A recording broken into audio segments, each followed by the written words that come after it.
I was very overwhelmed as a young mom. I compared myself to all my friends and the other moms, and there were moms that were really beautiful, and they were so put together.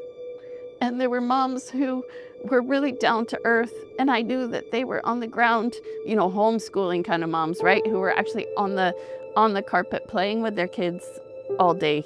And I kind of compared myself to all of them at once. So I kind of thought I had to be the mom that had it all together. And I felt like I wasn't good enough. I wasn't as good as any of them. One story that stands out was when my kids were little. There was a craft morning at our church they put on where they looked after the kids. They had all the bits and pieces out for the craft of the day. They taught us how to do it. We were painting these teeny tiny little terracotta pots. And I loved what I'd made. And I went and picked my kids up from the kids program and headed home. And my daughter, who was 3 at the time, wanted to carry them into the house. And I don't know why, but I let her. I should have known better, but I wasn't that smart.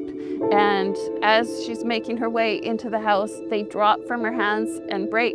Ordinarily, I feel like I was the kind of mom who was like fine with that kind of thing, but I just lost it. But then I was so upset with myself for getting so upset with her. In the midst of it, I just heard a scripture about cracked pots shining God's glory in my mind, and so I had to find it. 2 Corinthians 4, starting with verse 7, says, "But we have this treasure in jars of clay to show that this all-surpassing power is from God and not from us." That story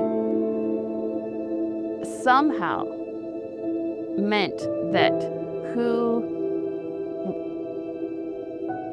who I am as a mess can actually shine God's glory. I want it to be about the good stuff. I want it to be about being able to create a home and bake bread. And, I want it to be about all those things that I can do. But it seems like what shines is kind of what I can't do when I come to the end of myself, and God shines through, which doesn't make what I did okay. It doesn't make it okay.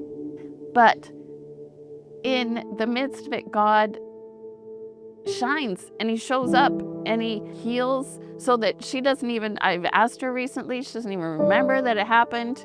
And she actually is an art teacher now.